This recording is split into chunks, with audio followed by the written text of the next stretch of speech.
रूस यूक्रेन का युद्ध परमाणु विनाश की ओर बढ़ने की आशंका बहुत तेज हो गई है, क्योंकि बीते 150 घंटे से रूसी ठिकानों पर यूक्रेन के ड्रोन और मिसाइल हमले लगातार जारी हैं। इस काउंटर ऑफेंसिव में खास बात यह है कि हमले नेटो देशों से मिले इंटेलिजेंस के आधार पर किए जा रहे हैं और इसके साथ ही हमलों में विदेशी हथियारों का इस्तेमाल भी जमकर हो रहा है। 21 अप्रैल को अमेरिकी मिसाइल से हमला करके यूक्रेन ने रूस के 100 साल पुराने युद्धपोत को नष्ट कर दिया और उसके बाद क्रेमलिन ने कहा कि यह रूस को नेटो पर हमले के लिए उकसाने वाला कदम है।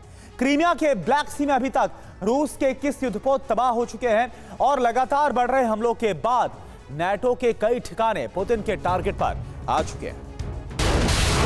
बीते 150 घंटे से रूसी सेना और रूसी मोर्चों पर यूक्रेन की बारूदी बरसात रुकी नहीं है।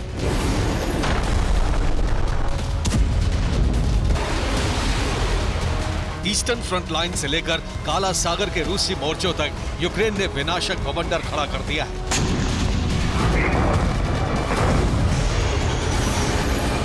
सोलह अप्रैल को यूक्रेन ने काउंटर ऑफेंसिव शुरू किया और 21 अप्रैल तक रूस को जबरदस्त नुकसान उठाना पड़ा।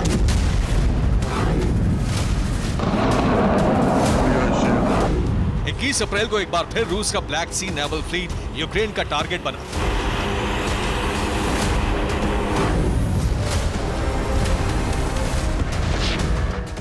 इस बार यूक्रेन ने हमला किया है रूस के ब्लैक सी फ्लीट ठिकाने सेवास्तोपोल बे पर। क्रीमिया के सेवास्तोपोल बे में रूस का नेवल शिप तैनात था और तभी यहां जोरदार धमाका हुआ। सेवास्तोपोल बे में खड़े जहाज पर एक धमाका हुआ और उससे आग की लपटें और धुआं उठने लगा। धमाके के कुछ देर बाद यूक्रेनी नेवी ने ऐलान कर दिया कि रूसी नेवी का एक जहाज उसके हमले में नष्ट हो चुका है।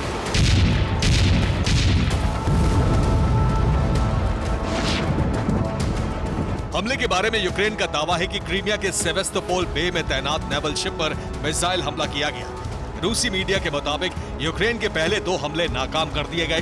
तीसरी मिसाइल नेवल शिप के अगले हिस्से पर गिरी। यह ऑपरेशन यूक्रेन की 3 एजेंसियों ने मिलकर अंजाम दिया। ब्लैक सी फ्लीट पर हमले के लिए यूक्रेन की military intelligence agency HUR, security service agency SBU और स्पेशल ऑपरेशन फोर्सेस SSO की टीम ने साझा ऑपरेशन चलाया।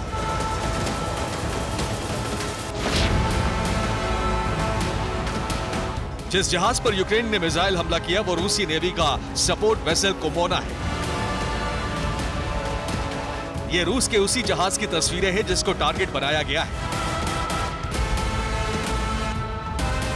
ये रूसी नेवी का सबसे पुराना सक्रिय जहाज था।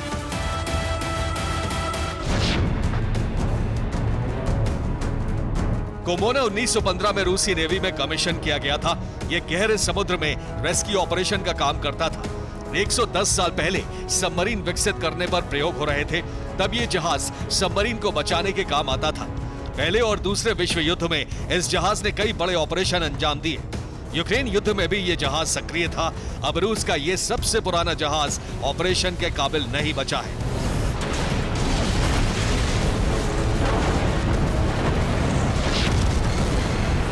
रिपोर्ट है कि कोमोना शिप को मिसाइल हमले से बहुत नुकसान पहुंचा है और रूसी नेवी का यह सबसे पुराना धरोहर ध्वस्त हो चुका है।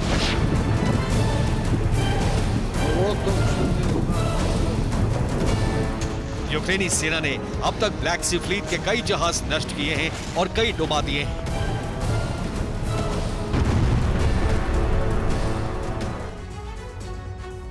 यूक्रेन ने रूस के काला सागर बेड़े को तबाह कर दिया है। 21 अप्रैल 2024 को यूक्रेन ने मिसाइल हमला करके रूस के सर्वोट नेवल बेसल कोमोना को ध्वस्त कर दिया। इससे पहले 4 नवंबर 2023 को अस्कोल्ड युद्धपोत पर भी सी बेबी ड्रोन से हमला किया गया और वो नष्ट हो गया। यह उन युद्धपोत का ब्यौरा है जो हमले में डूबने से बच गए लेकिन नष्ट हो गए हैं। 4 अगस्त 2023 की तारीख को ओलेन गोर्स्की गोनियाक युद्धपोत पर हमला किया गया और उसे भारी नुकसान इसमें पहुंचा है। 24 मार्च 2022 को सीजर कुनिकोव युद्धपोत पर हमला किया गया और वो भी नेवल ऑपरेशन चलाने लायक अब नहीं बचा है। अब आपको जहाज वो देख रहे हैं जो यूक्रेन के हमले से काला सागर में डूब गए। 5 मार्च 2024 को यूक्रेन के हमले से रूस का पेट्रोलिंग युद्धपोत सरगई कोतोव डूब गया। 14 फरवरी 2024 को सीजर कुनिकोव डूबा था। 1 फरवरी 2024 को इवानोत्स युद्धपोत भी काला सागर में समा गया। इसके बाद तारीख है 26 दिसंबर 2023 की, जब नोवोचेकार्स्क युद्धपोत ने हमले के बाद जल समाधि ले ली। 4 नवंबर 2023 को अस्कोल्ड युद्धपोत पर हमला हुआ और उसकी भी यही गति हुई। 13 सितंबर 2023 को मिन्स्क युद्धपोत पर हमला हुआ और वो भी डूब गया। 13 सितंबर 2023 को रोस्टोव ऑन डॉन सबमरीन पर मिसाइल से हमला किया गया। उसे बचाने की कोशिश हुई, लेकिन सबमरीन में पानी भरा था और वो डूब गया। इसके बाद 17 जून 2022 को वैसलवेक युद्धपोत भी काला सागर के तल में पहुंच गया।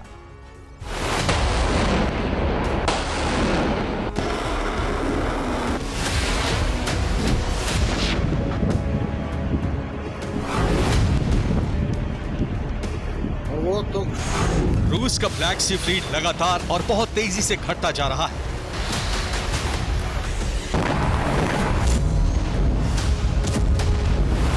अब तक इस नेवल फ्लीट का 33% से ज्यादा हिस्सा या तो तबाह हो चुका है या फिर काला सागर के तल पर जल समाधि ले चुका है।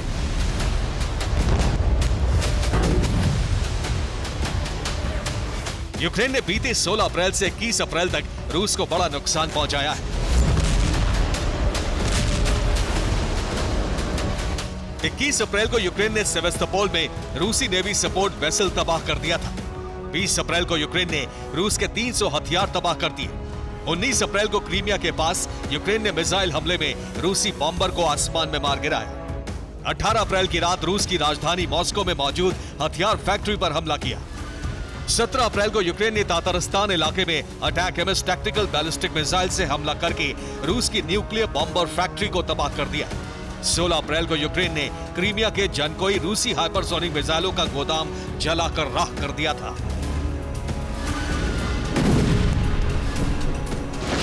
लेकिन 21 अप्रैल के हमले से बहुत विनाशक युद्ध की आशंका बढ़ गई है, क्योंकि इस पर यूक्रेन और रूस के दावे अलग अलग हैं।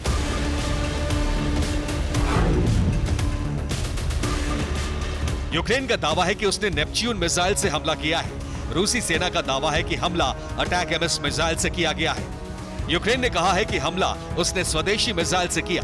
रूस का दावा है कि हमले के लिए अमेरिकी मिसाइल इस्तेमाल की गई। रूस पहले ही यह ऐलान कर चुका है कि विदेशी हथियारों से उसके अहम इंफ्रास्ट्रक्चर पर हमले हुए तो यूरोप में यूक्रेन के साथियों के सैन्य ठिकाने उसके टारगेट होंगे।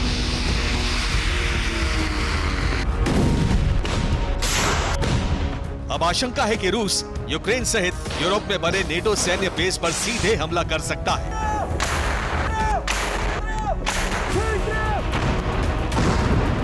रूसी सेना खार्किव और ओडेसा पर बड़े हमले कर सकती है। राजधानी कीव पर बड़े मिसाइल हमले हो सकते हैं। बाल्टिक सागर और ब्लैक सी फ्लीट से यूक्रेन पर हमले किए जा सकते हैं। रूस के परमाणु बॉम्बर यूक्रेन पर मिसाइल हमले कर सकते हैं।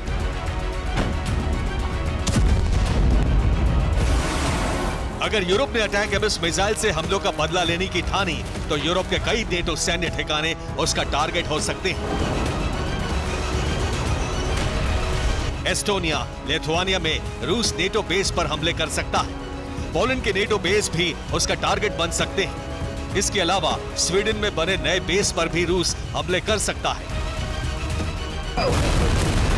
अगर रूस ने अपनी विनाशक मिसाइलों का रुख नेटो ठिकानों की तरफ मोड़ा तो यूरोप से परमाणु युद्ध छिड़ना तय माना जा रहा है। Bureau report, TV9, Bharatvarsh.